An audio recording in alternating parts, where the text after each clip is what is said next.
Okay, great. Well, today I have with me Susan Wolf. Susan is the Edna J. Corey Distinguished Professor of Philosophy at UNC Chapel Hill, and she works chiefly in ethics and its close relations in philosophy of mind, philosophy of action, political philosophy, and aesthetics. Her interests range widely over moral psychology, value theory, and normative ethics. And today I'm going to talk with Susan Wolf about her work mainly in moral responsibility. So thanks so much for joining me today. My pleasure. So I've been kind of I think I mentioned this to you in the email where I reached out to you over, and yeah, I've been kind of working my way through some classic papers in moral responsibility, and I read recently two of yours, your 1980 paper Asymmetrical Freedom, and then the 81 paper The Importance of Having Free Will. And if I'm correct, those were actually your first two papers you published. Is that right? Probably, yes. I think they Okay. were. Okay. And I loved both of these papers. I think I told you I read The Importance of Having Free Will first. And I that is a paper that I've reread a couple times since the first reading. And I think I told you, it's such a wonderful paper because you kind of have this reveal at the end of the paper, the main kind of turn, the point you make. And it's a wonderful paper. So I'll post the PDFs to both of those if people want to read either of them. Thank you. Mhm. Thanks. I was curious before we talk about both of the papers. I was just curious how you got into being interested in free will and moral responsibility in the first place. Oh gosh. Well, it's probably hard to say. I mean, from my perspective, who isn't interested in free will and moral responsibility? It seems like this is a big question that it's very common for people to get worried about. I mean, the simple thought is determinism might be true, especially I think in our secular world, physiological determinism might be true, right? And that seems pretty quickly to get you into thinking, oh my gosh, I have no control over anything I do. It's it's all an illusion that I'm anything, and it's very upsetting. So I guess I think that's really common. It's I think a bit of folk wisdom in philosophy that, well, if you're trying to get somebody interested in philosophy, just start talking about free will, because people get into it really quickly and they just want to, fight it out or lose sleep over it or whatever. And so, yeah, it seems to be a pretty basic question. And then I guess the only other thing to say more personally is somehow, and I don't really know how, I got the idea from, I don't know, my teachers, my fellow students, that people didn't talk about that anymore, that somehow it was a non-issue. It was maybe compatible. I think compatibilism, the view that determinism isn't really a threat, that's just an illusion, was the truth. And so it wasn't interesting to talk about it anymore. And then I took a seminar in graduate school with the person who became my advisor, Thomas Nagel, he's a very independent thinker, and he believes, look, these philosophical problems, they're really deep and they're never, he didn't follow custom, and he sort of made it permissible to think, wait a second, what's really going on here? He allowed he allowed me to ask the question and to take it seriously, and to realize that all these people who think, oh, we're above that, we're not, didn't really have a good basis for that. And so that sort of gave me the courage to work on it as a. Wow, that's so cool. I didn't know Nagel was your advisor. His moral luck paper is a classic one in this area. Yeah. Yeah, that's so cool. Yeah, it's It's interesting because I mean, I found my way into this literature when I was pretty young. I grew up in like a deeply Christian household, and so the problem of theological determinism and foreknowledge was, a central. It was really kind of my first skeptical doubts about God's existence. Is it's part of the thesis really of the Bible is that we have free will, and that's what hinges heaven and hell upon. And so God's foreknowledge for all of that just was so interesting to me, and that's what really got me into philosophy generally. Yeah, Yeah, so that makes a it's lot of so sense. cool. Yeah. So on that topic, I don't know if you have studied Leibniz at all, but Not a whole lot, no. well, in thinking about about divine determinism and free will, I think he's great. So Okay. recommend. Okay, great. I'll have to look into him. Yeah, I think we only touched maybe a reading here or there in my undergrad work on Leibniz. But yeah, so let's get into the paper specifically. Working with the paper that I read first, The Importance of Free Will. That paper is really largely about the importance of the reactive attitudes and the potential threat that determinism kind of intuitively gives us towards the idea that, oh, we ought to take the objective stance because it is as you say, in accordance with the facts. But maybe before getting into kind of the main turn of the paper, maybe you could say a word about what I mean by objective and reactive attitudes. Ah, good. Right. So that the term reactive attitudes was coined by P.F. Strawson in another very classic, deep and difficult paper called Freedom and Resentment. As was the term, the objective attitude, which he used to contrast it. So basically, the best thing to do would actually be to read what he says, I think. But if you don't want me to do that, I will. If you want to, sure. I'll start with actually some words of mine. In that article, Strawson wants to focus on what he calls the non-detached attitudes and reactions of offended parties and beneficiaries of such things as gratitude, resentment, forgiveness, love, and hurt feelings, which he calls attitudes of involvement or participation in human relationships. And he contrasts them with the objective attitude. And here's the long quotation where he's describing the objective attitude. To adopt the objective attitude to another human being is to see him perhaps as an object of social policy, as a subject for what, in a wide range of sense, might be called treatment, as something certainly to be taken account, perhaps precautionary account of, to be managed or handled or cured or trained, perhaps simply to be avoided. The objective attitude may be emotionally toned in many ways, but not in all ways. It may include repulsion or fear. It may include pity or even love, though not all kinds of love. It cannot include the range of reactive feelings and attitudes which belong to involvement or participation with others in interpersonal human relationships.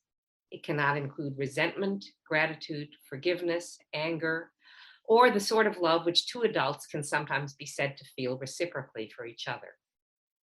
If your attitude towards someone is wholly objective, then though you may fight with him, you cannot quarrel with him. And though you may talk to him, even negotiate with him, you cannot reason with him. You can at most pretend to quarrel or to reason with him. Mm.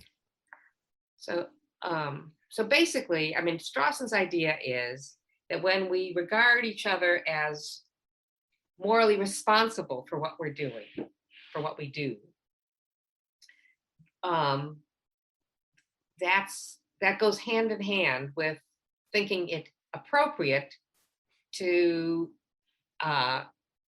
blame or credit, to resent or feel grateful towards a person for doing what they're doing. It's this idea that, in doing it, you're showing something about who you are, that you're choosing to manifest. And depending on what it is, you'll feel positive or negative feelings towards the other person in connection with that.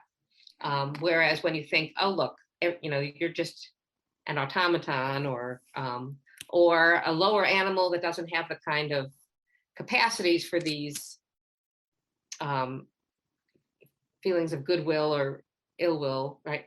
Then you take the objective attitude. You say, this is just the way that breed of dog is, or this is just this is what they're programmed to do. So that's the contact. And I mean, in the paper you're talking about, the importance of free will, it kind of starts with this idea that the reason we care so much about free will, or at least this is the reason I care so much about free will, or the kind of freedom you need to be morally responsible, is because I want those things to be deserved. I want it to be appropriate to either resent me for being bad or admire me for being good, or love me for being and to feel that way towards another person, to live as if I'm in a world populated by automata would be very chilling.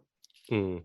Yeah, and it's nicely exemplified. I mean, you say something like this in the paper, but you wouldn't have this certain sort of gratitude or resentment towards your car that had broken down, for instance. Right. You wouldn't really deeply blame the car in the same way that you would deeply blame a person who had wronged you. Right. And yeah, and so I mean, in the beginning of the paper, this was a point that I said you really changed my mind in the second half of the paper, but in the first part I just had already agreed wholeheartedly with you that these attitudes are exactly what constitute interpersonal life. If I treated people in my life who are close to me under the objective stance in its totality, always viewing them as things to be managed or accounted for, I mean, that would really rob me of the deepest part of my relationship with them. Right. Yeah, and so it's kind of interesting. I mean, when I first started getting into these papers, I had and as you say, it's very natural for us to kind of default to the reactive attitudes. But what's interesting is that I'm sure, as everyone has had taken the objective stance too, but it was more of a I wouldn't have been able to kind of frame it like this. I mean, there's a huge difference. It's not just a difference in degree, it's really a difference in kind, the reactive versus the objective stance. And I love what you say in the paper about how you use this phrase, our relationships would take on a hollow ring if we adopted the objective attitude in its totality. Right. Yeah. And so, then there's, well, I was actually curious. The reason why I had encountered your paper at all was because I had read a more recent paper by Tamler Summers, his 2007 paper. Yeah, you're aware of it, I guess. Well, I'm not sure which paper. I mean, I know. Mm-hmm. I know his views in general. Mm-hmm. I had read his 2007 paper, The Objective Attitude, where he's directly trying to rebut your thesis there. Right. Yeah, and I was curious. I mean, I don't know if you've in writing responded to that paper or not, but I was curious. Do you have any thoughts on that paper? It's been so long ago that that I read it. I think I thought it was a good paper, but didn't convince me. So yeah, but I think I'm not really in a position to respond to it now.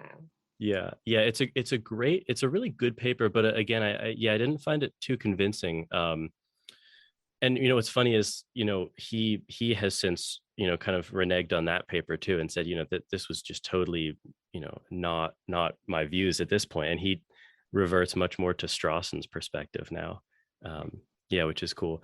But yeah, I've encountered, I was like, I think I mentioned to you in the email, I had discussed your paper with a few friends, and one friend in particular had agreed with Summers there. And we were going back and forth, and I couldn't, it was hard for me to it was almost hard for me to believe someone that they wouldn't lose anything if they took the objective stance. Have you encountered people making that claim?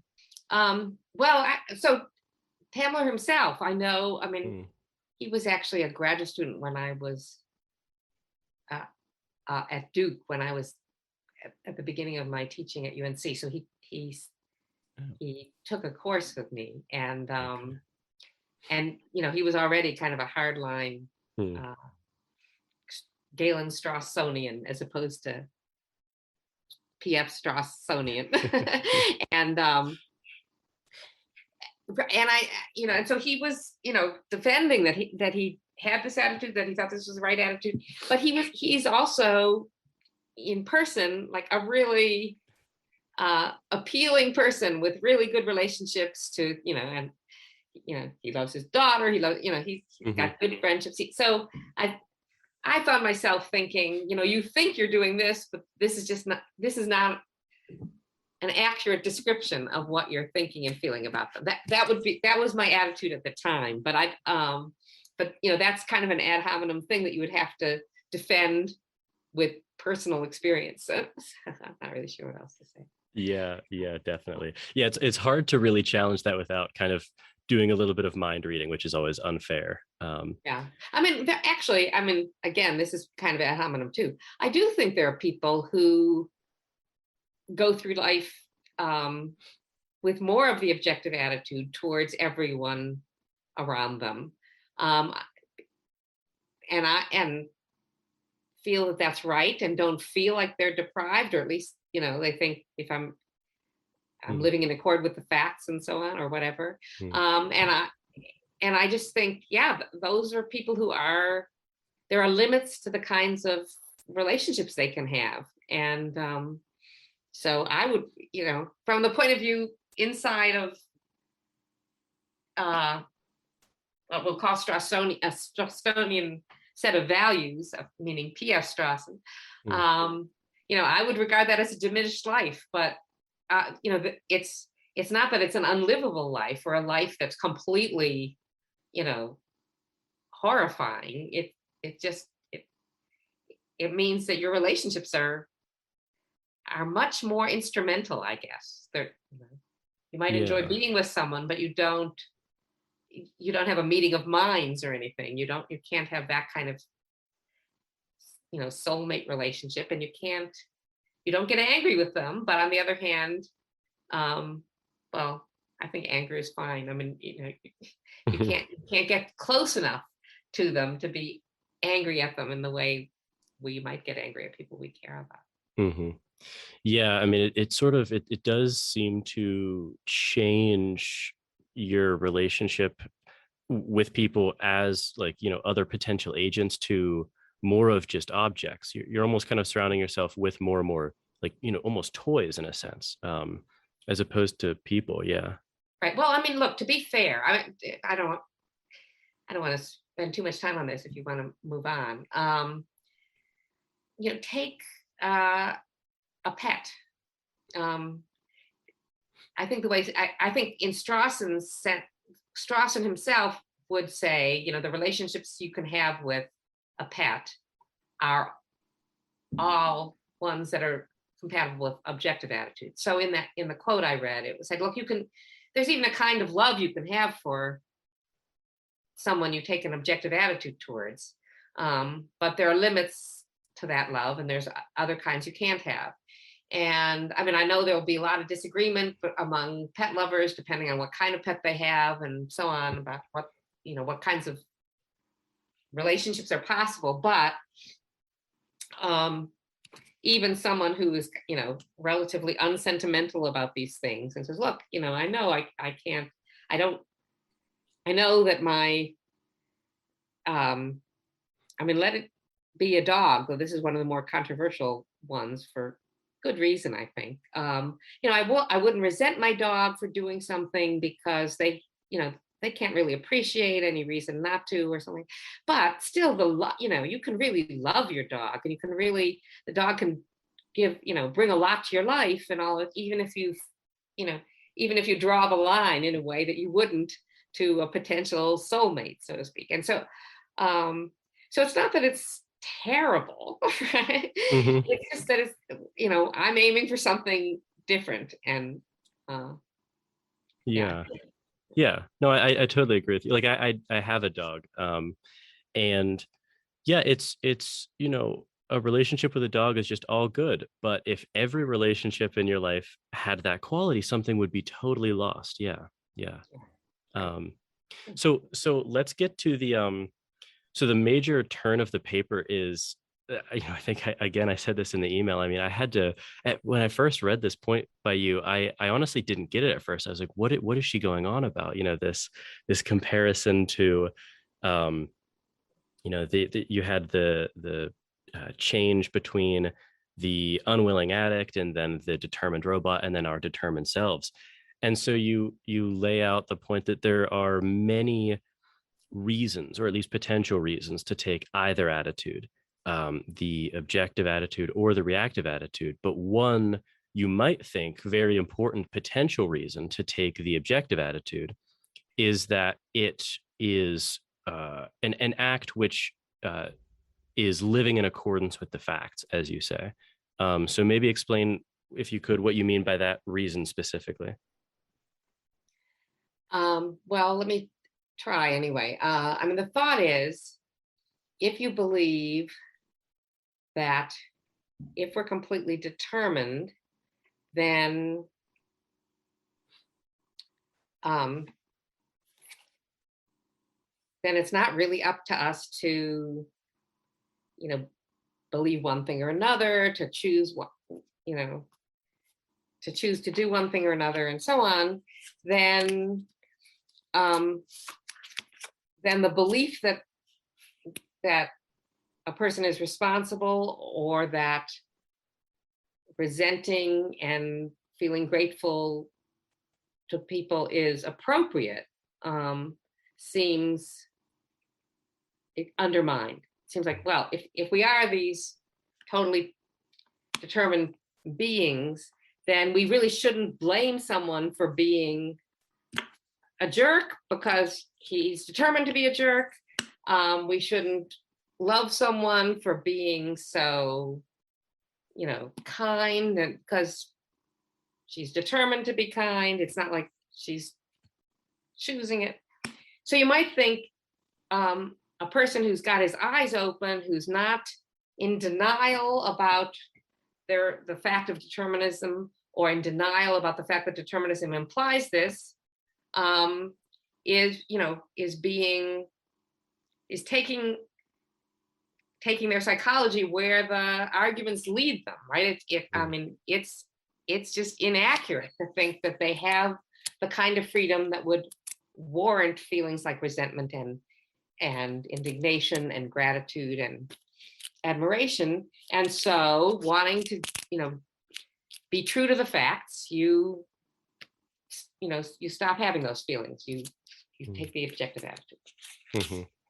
And the kind of turn in the paper is that even though there's this kind of intuition that I think a lot of people would catch, and I caught it too, is that, oh, it seems like taking the objective attitude, treating people without this kind of guise of agency, is the more rational move to make, because, well, we do assume that people don't have true agency because determinism is true. But you point out, and this was so cool when it finally clicked for me, that actually, the act of taking an attitude, whether it be the reactive or the objective, I mean, to take an attitude, um, is to act under the guise that you are agentic. And so it's to take the objective attitude is to kind of betray what the thesis of the objective attitude is saying. And so in doing that, even that doesn't conform, with the value of living in accordance to the facts, which everyone agrees is a value that, well, most of us hold, at least. um, Um, yeah, right. and so you've knocked out that potential value, um, that a hard incompatibilist would put forth, um, which is, I mean, it's just a cool point. And it kind of, it left me thinking about, if this isn't a value that is conserved by the objective attitude, then it sort of leaves us in a nice position to kind of think about the maybe costs or benefits of taking either a stance, the objective or the reactive in certain situations. Because like, a lot of my kind of like hopeful projects for grad school are about when either attitude is appropriate. And I was just presenting at a conference a couple weeks ago about, I like one question, for instance, is, I'm wondering, are there certain situations in which we are sort of morally obligated, or maybe just it's permissible to take the objective attitude, um, in order to preserve relationships, and not take them in their totality towards a relationship, but just temporarily to kind of get past, like grease the wheels of the relationship almost. And maybe I could ask you about, a potential example, for instance. So let's say I have a family member, who holds, some very antiquated view, some antiquated moral view, right? Mhm. And I've talked with this family member, multiple times, just many occasions, just trying to show them why this is just not a factual view to hold. It's not a good moral view to hold, et cetera, right? And, we're at, the Thanksgiving table for the umpteenth time, and that concern gets raised by them. Now, normally your reactive attitudes there would be to, to rebuke the person, to really morally castigate them, right? Like this is not a good view to hold. But I'm wondering, in certain situations like that, I mean, that seems like a pristine case in which the objective attitude taken towards that person, kind of helps you grease the wheels of the Thanksgiving dinner a bit more. And I was curious what you thought about the permissibility of doing something like that. Right. Well, it's a great example. I'm actually I've returned to thinking about responsibility a lot in my current work, and it's this kind of thing that I'm thinking about a lot. Okay. So it's very relevant to my current thoughts. Um,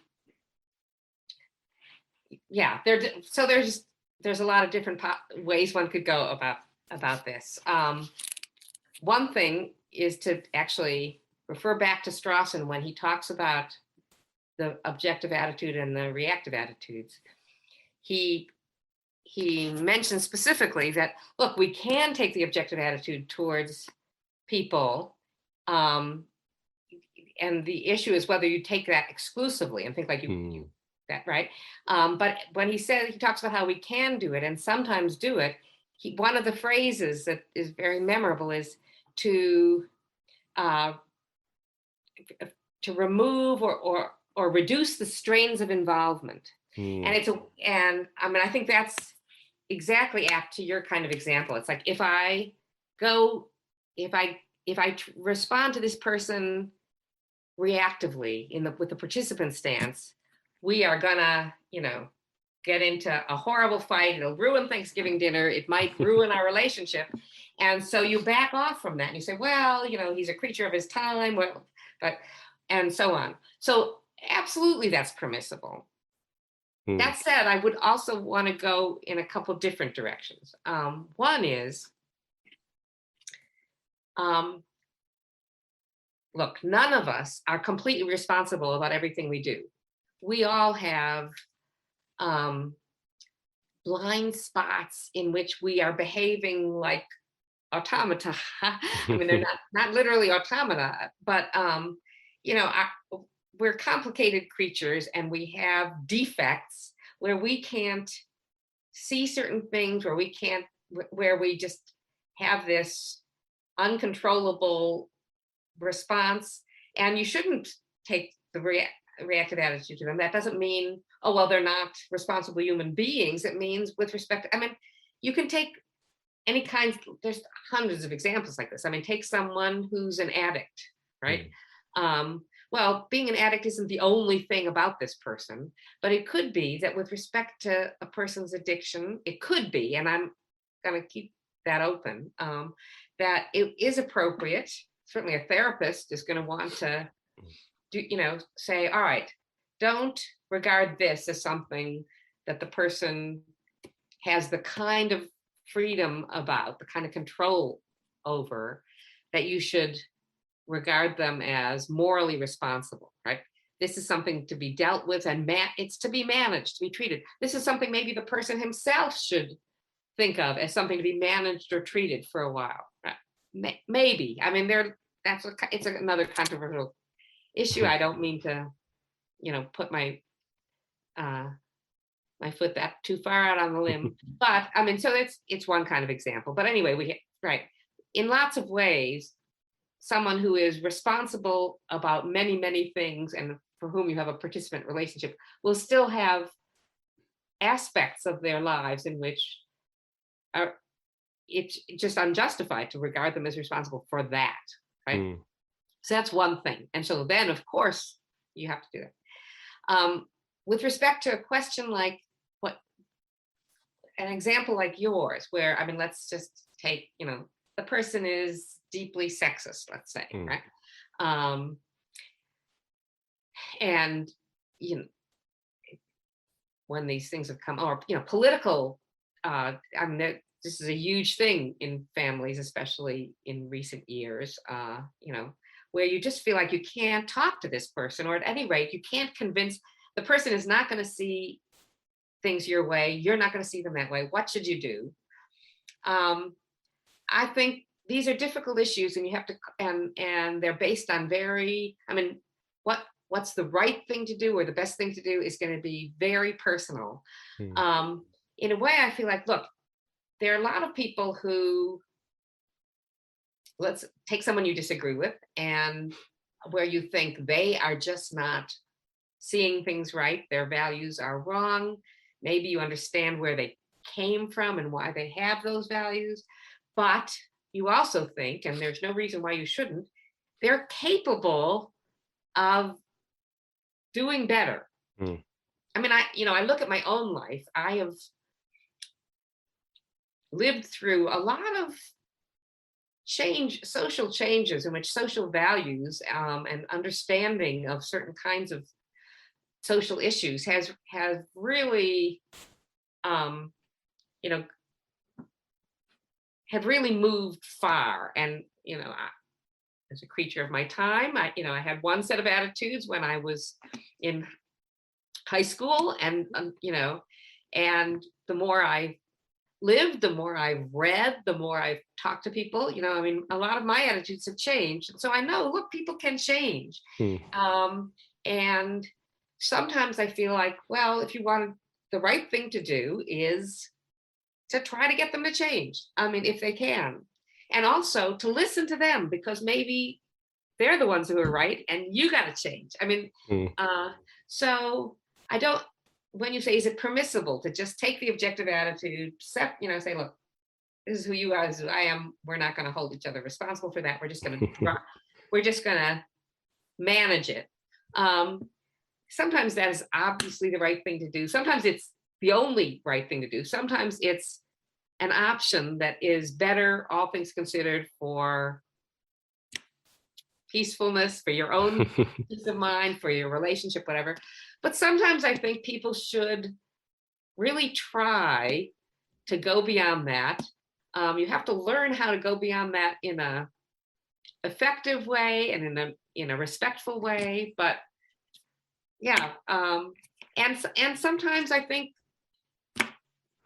if your response to someone, and you go into these arguments, maybe you do it multiple times, and in the end you say, you know what, you're just a jerk for thinking these things, or for going on in this way. Sometimes that's appropriate. So yeah. So I guess I think these are complicated questions, but it's good to at least see them as complicated and nuanced. And it seems like, I mean, it also seems like taking the objective attitude generally doesn't commit you to necessarily any specific course of action with respect to the conversation. So for instance, you could take the objective attitude and, just completely kind of distance yourself from that person. This is a malfunctioning robot, essentially, right? That has malfunctioned in a way to believe these things. But also you could take the objective stance, as I think Cheshire Calhoun has this paper about, forgiveness in the sense where you're almost separating the action from the person. Right. And you can still kind of allow yourself to feel real, deep anger, reactive anger at the views themselves, but sort of take a view towards the person that allows you to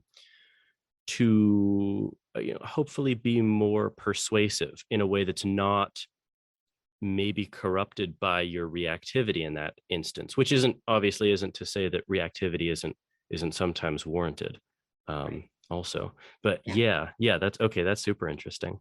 um and the point you said about viewing someone kind of as a creature of their time or something, under the lens of determinism, makes me kind of think about, this is a question that I really wanted to ask you about in Asymmetrical Freedom, Mhm. um the earlier paper. So this was By the way, it's the earlier paper in terms of publication. I actually wrote The Importance of Free Will first, but oh, okay.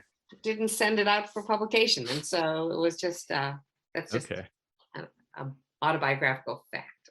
Okay. You know what, that actually makes sense, having read both of the papers. I would see that, yeah, being congruent.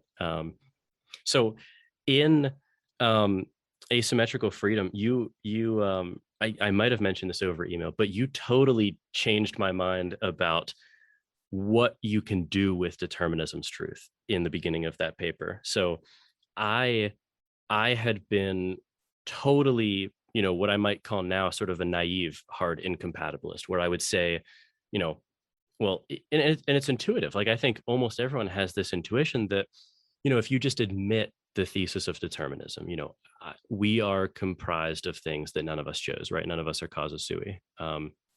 And that seems to very directly imply, at least, that no one is morally responsible, or the condition of moral responsibility never obtains. And you point out that, okay, if you're saying that because determinism is true, therefore there is no moral responsibility, the contrapositive of that statement has to be true. So you might ask, what would make moral responsibility obtain? And if you've hinged it on that statement, then you would have to be endorsing the idea that for moral responsibility to be the case, we would have to be undetermined, or live in an indeterminate universe somehow. And you point out that, you know that condition doesn't really seem to make any sense either, because we would be something very close to Frankfurt's wanton, where we don't have any care really over our desires. We're just kind of moved by the wind almost. Or we would have no character coherence. Am I understanding your point in that paper correctly? It's been such a long time. I have to remember exactly Yeah. what the point was. I Mm, guess what I was thinking was our understanding of what it would be to be morally responsible. I mean, a morally responsible person is someone who um, is capable of being determined by a recognition of mm, what's right and good. Right? I mean, when we blame someone for not doing what's right and good, it's against the background of thinking you could have recognized what's right and good and behaved that way, and you didn't, and that's why I'm blaming you. And then, of course, in the positive case, when we praise someone for saving the child from from drowning or whatever, it's not just because they did it, but because they did it presumably due to the recognition there's a child who needs help, I have to go in and save them. So the idea there is, in the background of responsibility, of our assumptions of what it would be to be responsible, is the assumption that people are capable of seeing things and having what they see determine what they do, mm. right? So the idea that we're not determined by anything seems incompatible with what it would take to be responsible, even though the idea that we are determined by anything seems incompatible with the idea that we could be responsible. That's the paradox. Mhm. Does that sound like what you're? Yes, yeah, exactly. And yeah, I mean, it's such a cool point, because you don't, I'll just say, like, when you're first, like, as a person who's kind of new to this literature, generally speaking, I mean, the incompatibilist intuition there is so, it just seems so obvious, until you really think about it. It's exactly what you say. I mean, you say in the paper, to be not determined in any way would just be to be able to have an interest, but to act against it for reasons that also didn't conserve your interest. I mean, it would almost be nonsensical. Right. It's sort of the ability to be completely mad, or like to do something that we would regard as psychopathic, or just Hmm. right. Hmm. But like that's hardly an ability in the sense of something one would regard as a good thing, right? Yeah. And so this is something that I was really, I mean, I've been thinking about since reading the paper.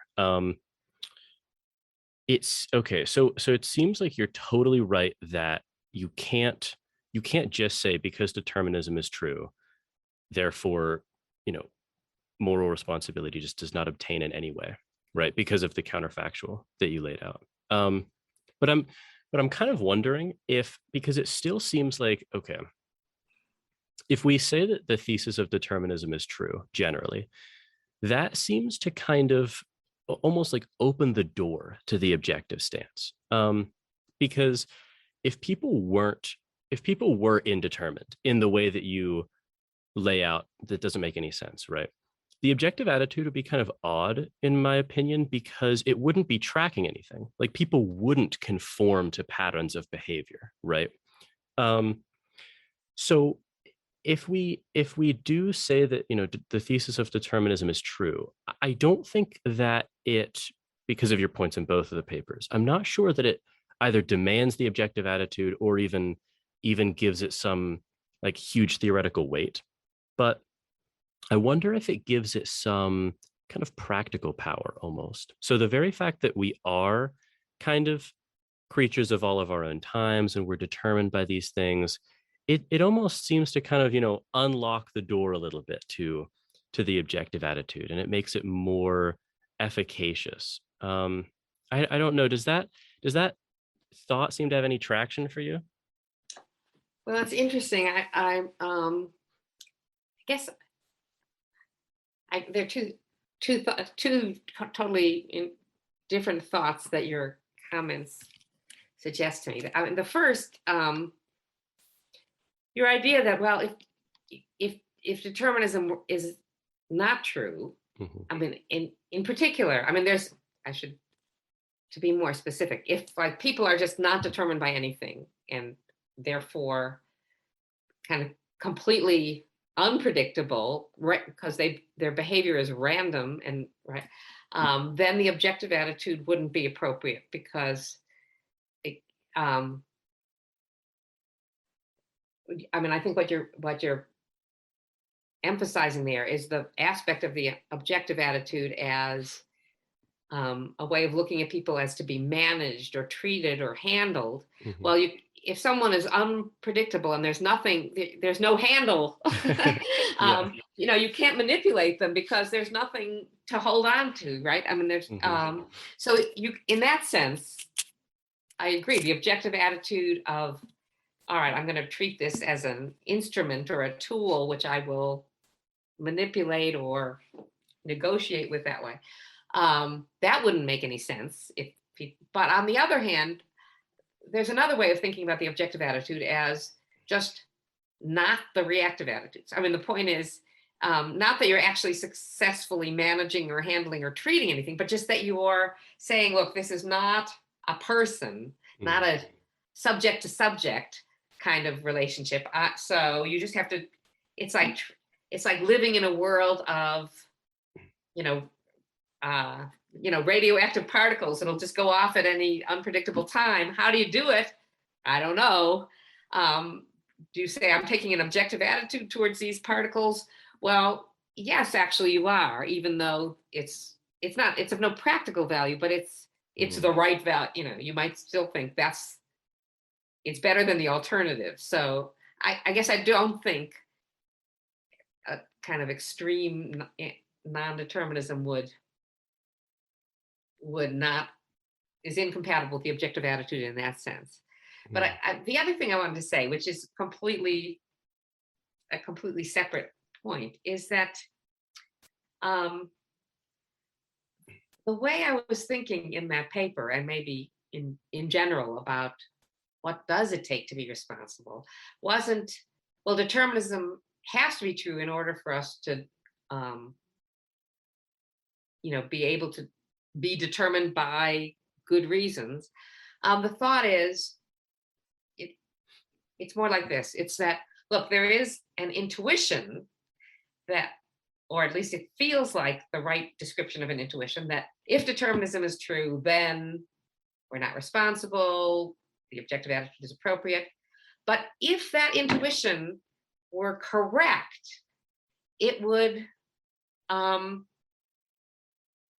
lead to this paradox. And that therefore, rather than saying determinism is true or determinism isn't true, the point is to say, give up that intuition, or rather, it's not so, what I really want to do is not so much give it up as get underneath it, try to interpret it. Like, why does that seem like a correct intuition?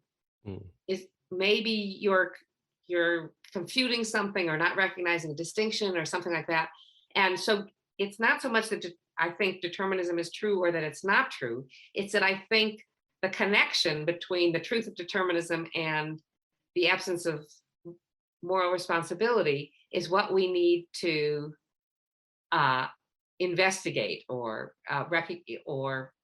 raise questions about, because it leads to something paradoxical and incoherent.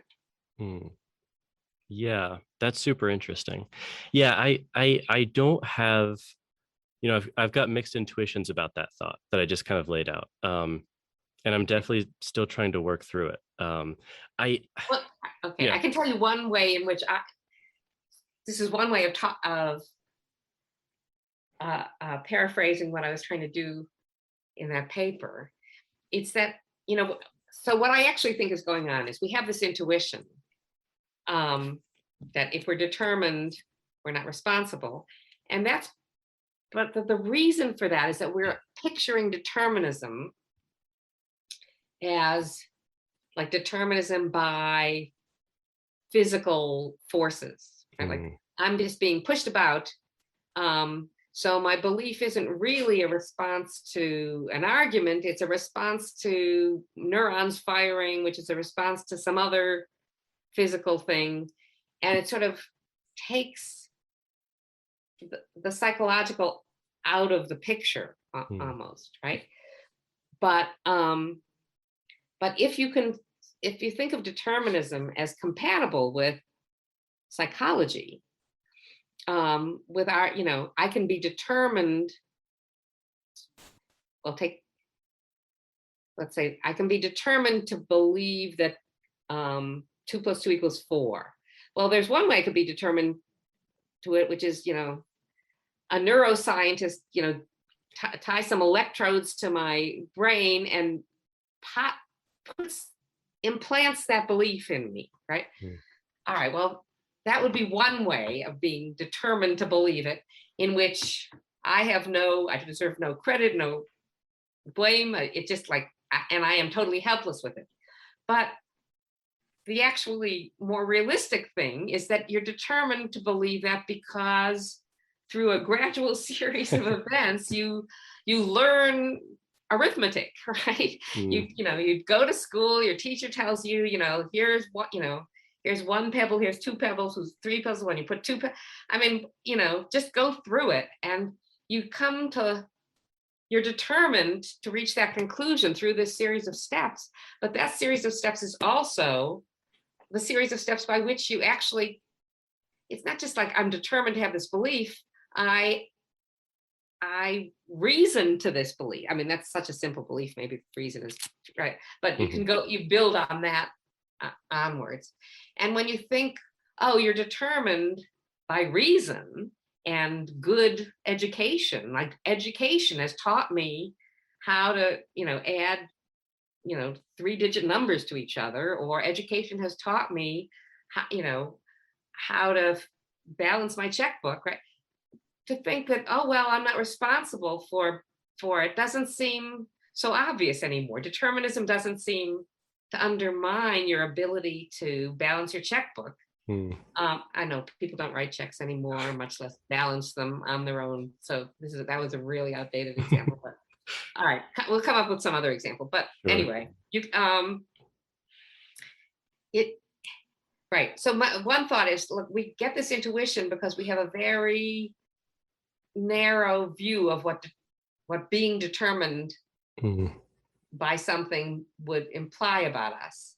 And if once you get rid of that, the the intuition might kind of start fizzling. Yeah. And you have, I mean, you have this one quote from the paper that I love. You say, I am claiming that whether an agent is morally responsible depends not on whether, but on how that agent is determined. And what you just said makes total sense. I mean, so you lay it out in the paper with the capital of Nevada is Carson City, and so you can ask, why do I believe that? Well, Right. one reason is you can spell out this deterministic picture about how you were manipulated or taught into believing that. Well, another level of analysis is that you answered that because Carson City is the capital of Nevada. And so, yeah, I mean, that's so I take it that that is where kind of your style of compatibilism really gets its grounding, is that we're determined in the right way. And that's how responsibility can be compatible with the thesis of determinism. Right. Okay. Well, at least responsibility for good things. Yeah. That's the Yes. problem, Yes. right? I Yes. mean, if I'm determined to believe that Reno is the capital of Nevada, um, then there's a further question, like, can I be responsible for getting it wrong? Mm. Hmm.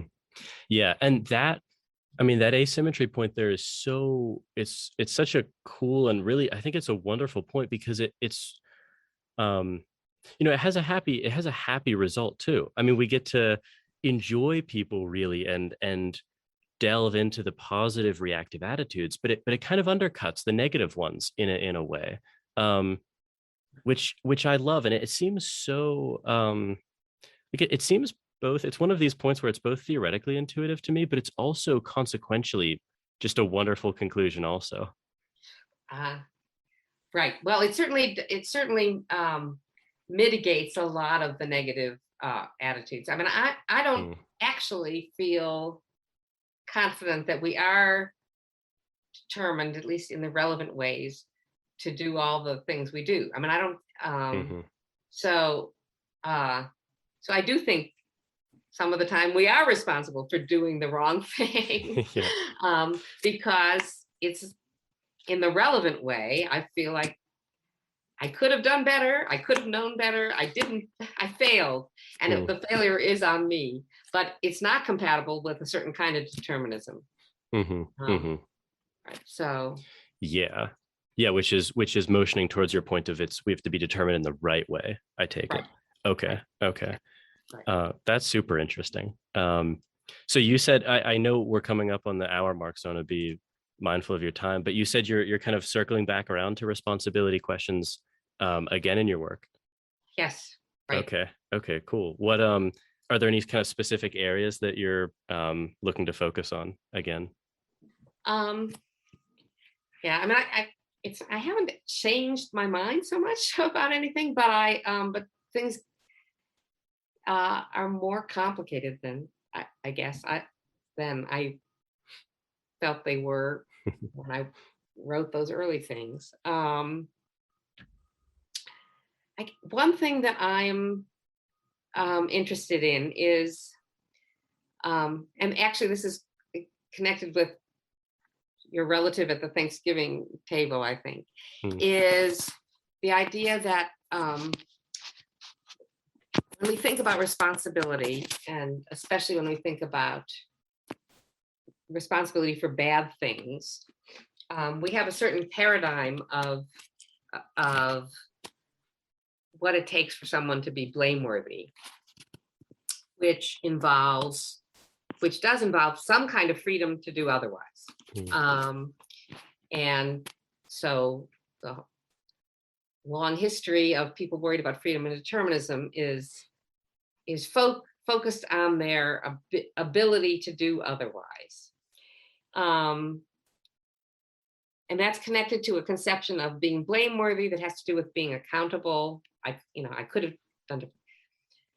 It seems I'm struck now with the degree to which, um, even if you grant that a person didn't, well, couldn't have been expected to do otherwise at the time of some bad action. The fact that they're capable of doing better Mm. seems to me to be as important to responsibility as whether they were responsible at that moment, and whether they were blameworthy for that action at that moment. So basically, I think the thought is this: still sticking to Strawson and the importance of responsibility having to do with the importance of the reactive attitudes and the importance of being able to relate to each other with these kind of warm attitudes of, some of them positive, some of them negative.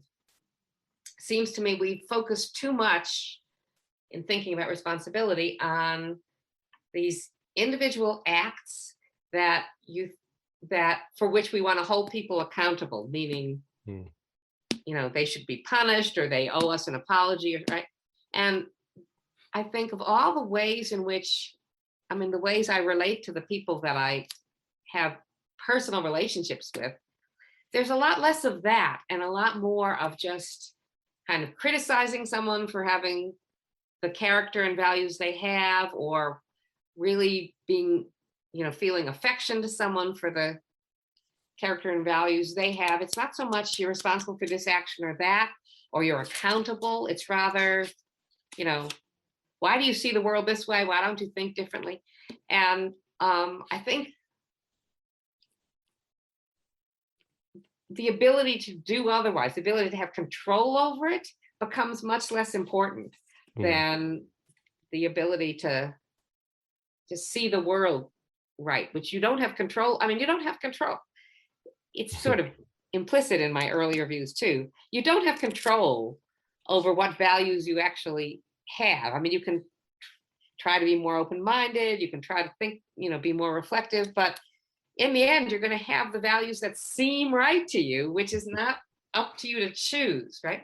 And hearing an argument isn't necessarily going to change your mind in a minute. It might take years of, it's kind of magical. Anyway, the point, my interest right now is in seeing responsibility in a way and seeing what the real puzzles about responsibility I